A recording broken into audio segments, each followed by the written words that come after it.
All right. Welcome, everyone. Peter Carson here, president of Envision IT. Once again, casting live from my home office here in Georgetown, Ontario, just outside of Toronto. And welcome to our third of our lunchtime seminars on working remotely. Today's topic is around extending Office 365 and Teams to your partners.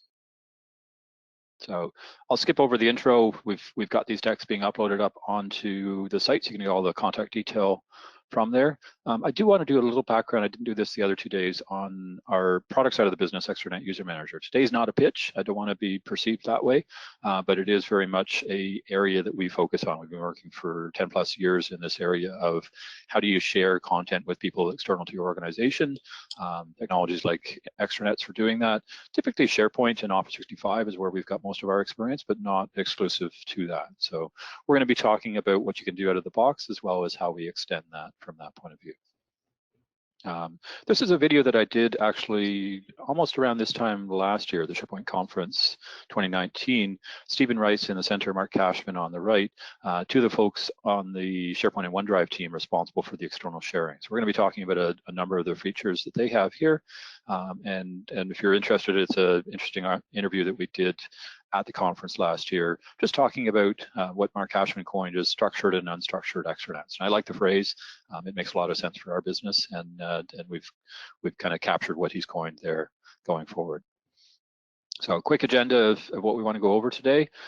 We've done the intros, and then we're basically going to go through three different scenarios. One being bringing external users into your Teams environment. Teams has been a lot of our focus this week, so obviously that's an area that we want to talk about. Sharing documents in folders, what you can do out of the box, and then getting into more structured extranets, formal processes, what that could look like. We've only got 30 minutes. I'm trying to keep these fairly brief, the webinars, so we'll see how we go from a timing point of view, and hopefully I'll leave myself a little more room than I did yesterday. I got a little tight at the end yesterday. So working with external partners, what are external partners? They could be your vendors, they could be your suppliers, they could be your customers. If you're a not-for-profit, a public agency, they could be stakeholders, donors, volunteers, citizens. Pick your industry, and there's a number of different examples of who those external partners could be. But the reality is that no one organization is an island and works in amongst themselves. Everybody partners with external organizations and individuals, and how do you collaborate effectively with those external partners? And that's really what we're going to focus on here today. And there's really three scenarios that we're going to go through. Starting actually from the right and jumping around a bit, we're going to start on the Teams side to say, okay, well, we've been talking about Teams and how great it is from an internal collaboration point of view. How do you bring external people into Teams and make them able to leverage and benefit from everything from that point of view? So we're going to actually start there. And then we're going to go into what the SharePoint and OneDrive team has done from an external sharing point of view. There's actually some really cool features there for sharing documents and folders with people and allowing them to collaborate live on that. So we'll talk about that. And then the third scenario we'll dive into is bringing people right into SharePoint sites themselves and making them members of those sites, and how that collaboration can work, and a number of different scenarios of how you onboard people into that and really scale that up into larger style extranets. So if we start with the first one, external users and teams. So thing to remember here is you can invite an unlimited number of external users into your team. There's some legal language from Microsoft as to what is an external user. Things to remember there is they basically need to be outside of your organization. And that gets a little gray sometimes if you're, say, a franchise organization and your externals are, your franchisee staff that don't work for you directly. That gets a little dodgy. Are they really arm's length or external? You might want to involve Microsoft legal conversation in that. But in the most case, if they're truly not part of your organization, they are an external user. And in that case, you can invite in as many folks that fit that category as you want, and there's no license required for those people. So you don't have to buy Office 365 licenses for those people. They have the ability to collaborate with you. Now, some caveats there. I mean, from a Teams point of view, they're basically fully functional users. Same thing with SharePoint, OneNote, Planner, a number of the things that we talked about yesterday and the day before are covered off from that point of view. Streams, unfortunately, is one of the things that doesn't have external sharing set up on it just yet.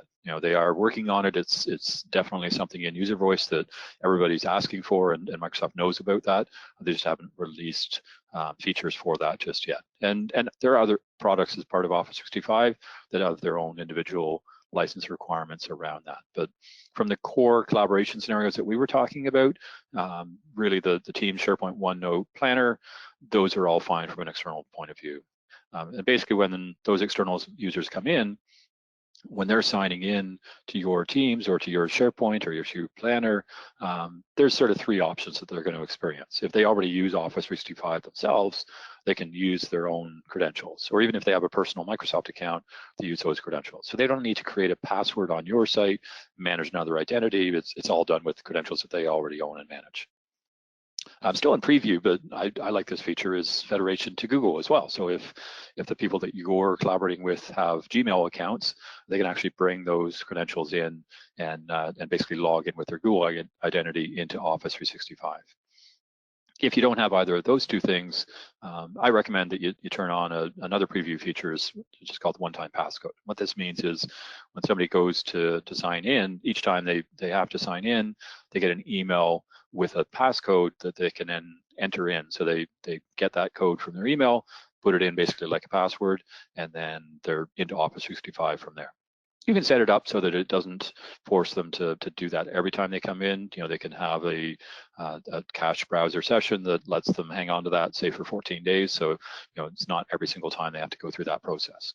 It's actually a nice process though, because it guarantees that the people that are coming into your extranet, to your Teams, to your SharePoint, prove who they are and that they still belong to that organization as they come in. One of the big concerns is I invite somebody in external from a partner organization, and then that particular person leaves that partner organization. Odds are I'm not going to hear about that. So, how do I know to take them out of my tenant and remove their access in? Well, if they came in with their partner organization's Office 365 credentials, you can pretty much guarantee that, that's been shut down for them if they've left that organization. Therefore, their access to yours has also been shut down. Google, not so much. You have to decide whether that makes sense if you're more B2C or B2B, whether you want to turn that on or not. But if they're using the one-time passcode against their organization's email and they no longer have that email account, they no longer have the ability to sign in either. So it does provide some nice governance from that point of view. Now, one caveat to be aware of is that if they're using Teams themselves with their own organization, it is still a little bit convoluted right now. They basically have to switch their Teams tenant between your tenant and their tenant as they go back and forth. And that can be a bit of a challenge to have people notified when things come in, because they may not be paying attention to your tenant. They may miss messages that come in from that point of view. So you kind of have to balance that and understand that. So what I'm going to do is I'm going to take you through a scenario project that we're working on. I mentioned this one yesterday or Monday, I can't recall which one, vrxtherapy.org. So this is a website we're putting together, three friends and myself. It's a project helping out Rob, the fellow on the left. Amazing guy. That's a picture of him on the right, actually finishing the Ironman in Kona. Nasty, tough, athletic endeavor for anybody, never mind somebody who's a paraplegic from a mountain biking accident. So, he's a pretty incredible individual, and you can check out more about him on his blog at rockthechair.com. But one of the challenges that he faces is he has a lot of challenges around phantom pain as a result of his spinal cord injury, and we're trying to help him to say, okay, can we use VR to help reduce or eliminate that pain, and basically putting this site up to help not only him but people in general, and kind of educate and inform both sufferers of the pain as well as healthcare professionals around the benefits. So interesting project. It's kind of a pet project. It's not a revenue project. It's very much philanthropic, and the four of us just get together and have our own things that we're working on from a content point of view, from a tech point of view, from a website point of view. We each sort of have our area of specialization within that. But what I'd like to do is actually flip over to my Teams. So bear with me a second here. Where did my Teams go? Too many windows going on. Okay. So let me pull this across.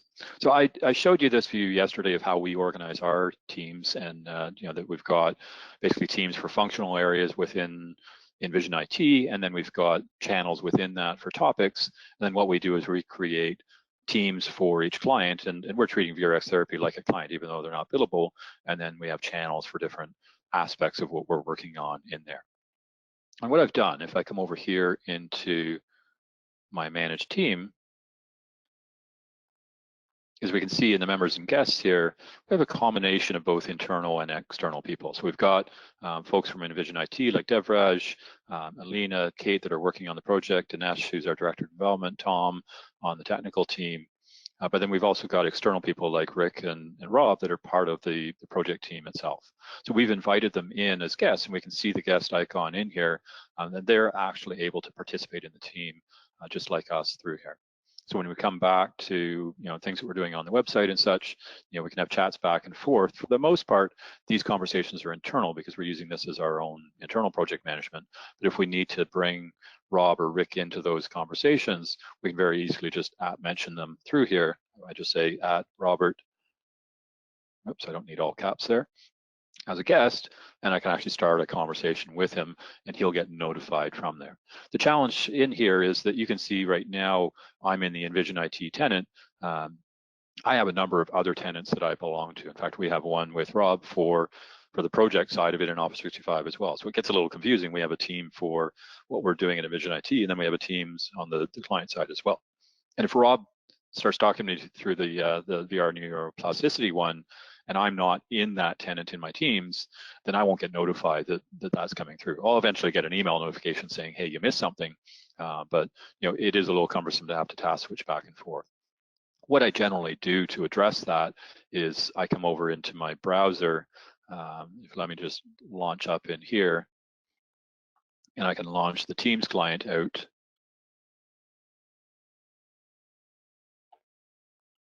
And I can run Teams in the browser as well as in the main Teams application. And what I tend to do is I say, okay, I'm going to use the web app here. I don't want to switch over the application because the application is my Envision IT tenant. And then I switch this one into the other team that I'm working on. And if I've got 3 or 4 or 5 different teams that I'm a member of, and I am a member of a whole bunch of different ones, I might have different browser sessions open for each of those using different Chrome profiles from that. So it's a little challenging. Microsoft is aware of it. They're working on this. I'd like to see one activity feed, sort of one Teams across all my different teams, so I can see it all together and not have to do that task switching. But this, works for the time being. What we find as a result of that is often a lot of the work that we do, we tend to do it through email because we know that all of us are watching our email. It tends to be a more responsive way from that point of view. So you have to decide as an organization what makes sense for you. Do you have partners that you want to bring in that are going to kind of live and work in your team's environment and be responsive?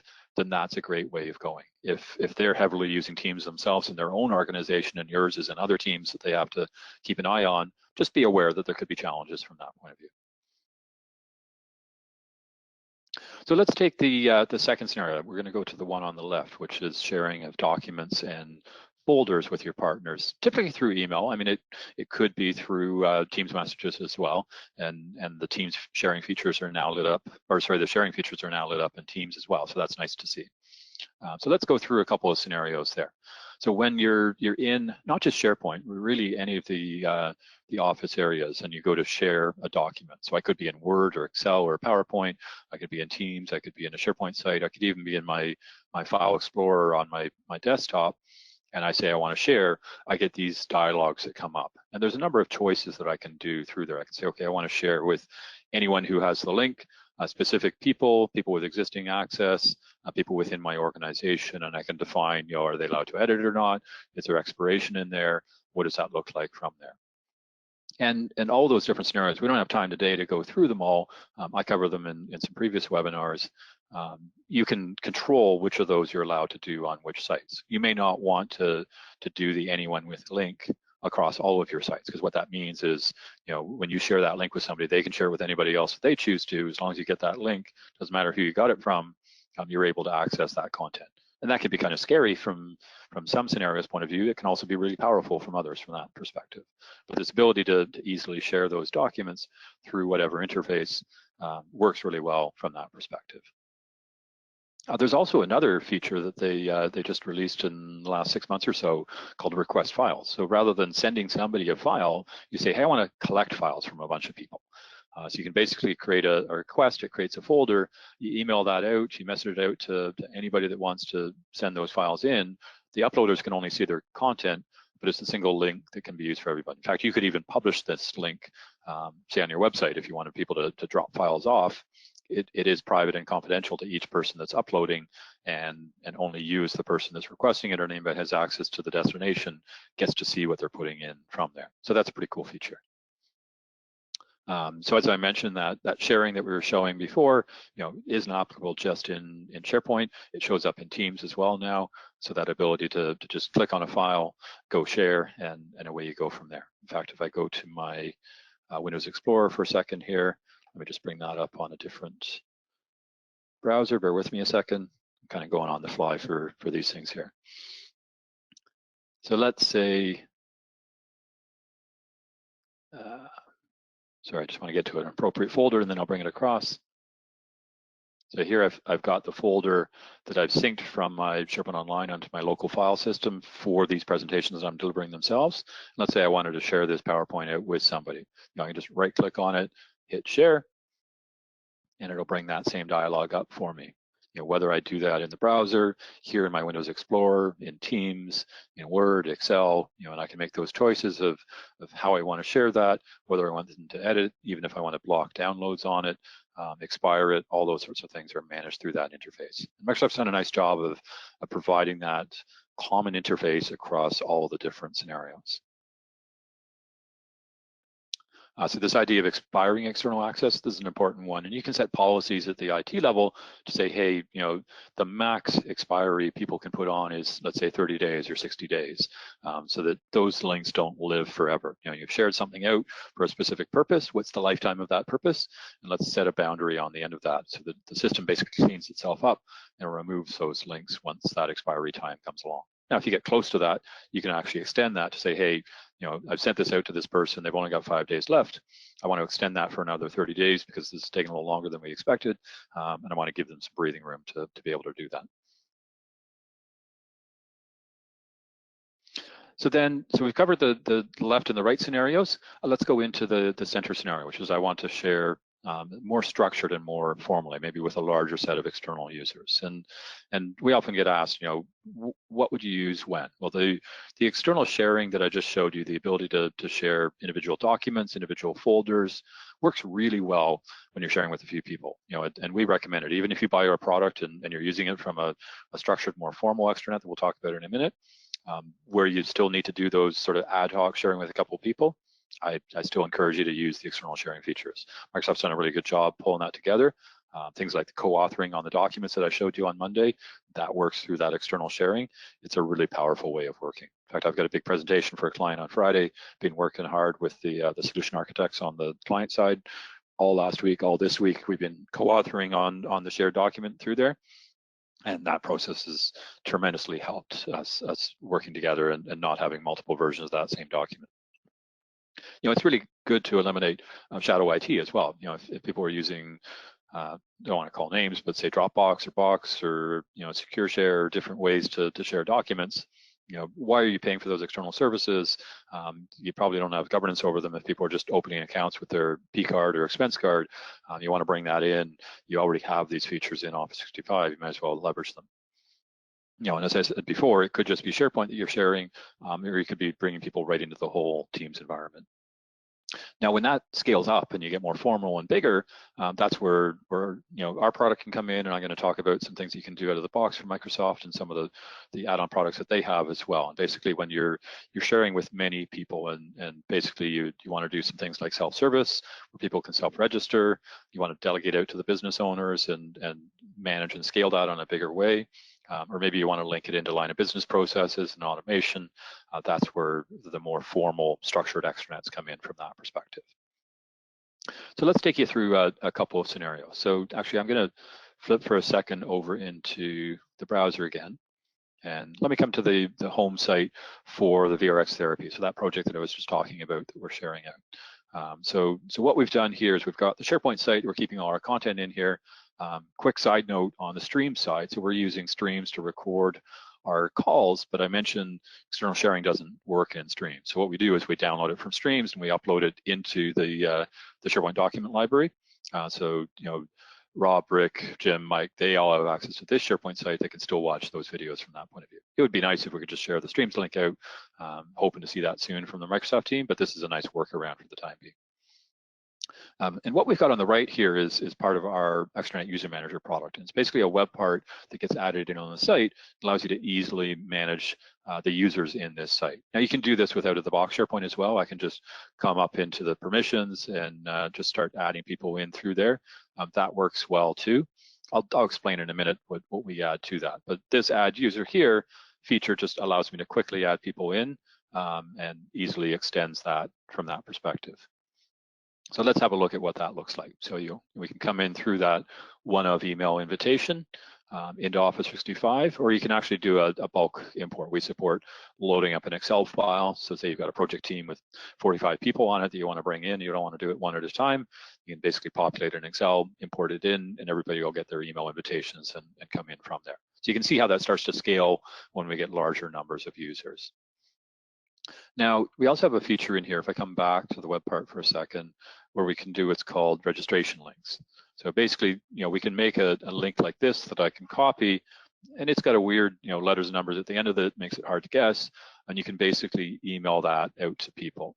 So what happens is when you create that link, it doesn't really matter how you send it. You can send it through email, you can post it up on a site, you can text message it to people. It doesn't matter how they get it. Basically, you send it to a couple of people, and the idea is that they should be encouraged to freely share that. So if you know one or two people in the partner organization, but there's 50 people from that partner org that need access to your extranet site, just, they told two friends, they told two friends, it kind of organically grows from there. And as those people come in and use that link, they come to a landing page where it kind of describes what that link is for, what their expectation is, and when they come through that. Typically, you'd put approvals on that. So they would go through a registration where they enter their email, some profile information. Maybe we have a workflow. We often use Logic Apps to build those workflows to then bring them into Office 365. So it becomes a very scalable, we have clients with thousands, even tens of thousands of people coming into sites using this type of method. And it can even be a public registration where you share that link publicly with or without approvals through that, and again, coming into Office 365.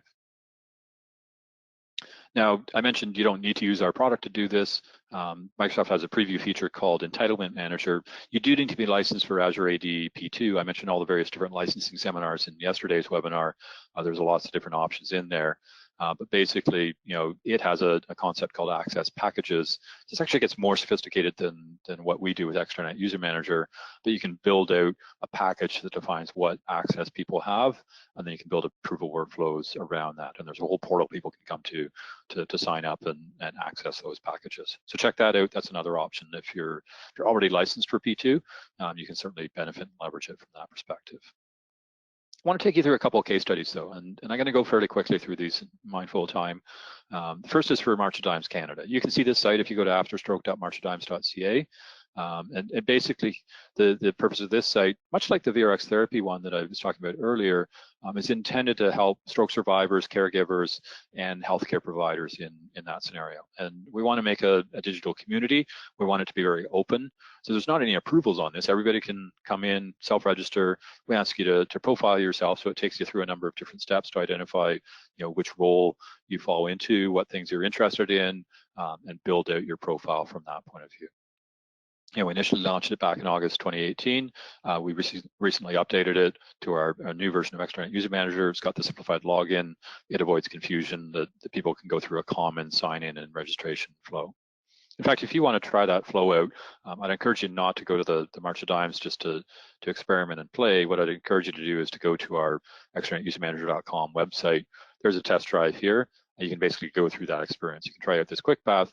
It's a really quick way to self-register, auto-approve, and go into our Office 365 demo tenant very easily. So you can see how easy it is to bring people on from that point of view. Next one is the Ontario Association of Children's Aid Society. They're an umbrella association across 50+ member societies across the province of Ontario. About 8,000 members, but there's actually a much broader number. They're up to 20,000 members in the portal that we've created for them. So basically what we have is a SharePoint Online Office 365 portal that they can access resources from, but they also use Training Orchestra and D2L, Desire to Learn, to deliver online training as well as in-person training, and that's all managed through that as well. So users come in, they self-register.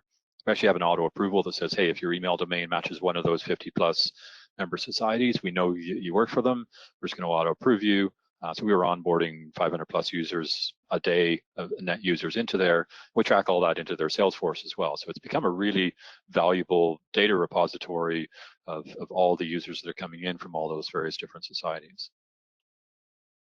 Last one, this one's a little convoluted. I got to make a better slide for this. It's basically an engineering review process. And what happens, apologies on the workflow diagram. This is a techie one. I need to turn into a marketing one. But basically what happens at the top is, SAP is the order management system for this particular vendor, and they create 2D and 3D engineering drawings that need to go to customers. So it's basically going through a workflow saying, hey, is this a new customer, an existing customer? What documents need to get uploaded in there? Does the customer already have accounts in our extranet? If not, invite them in.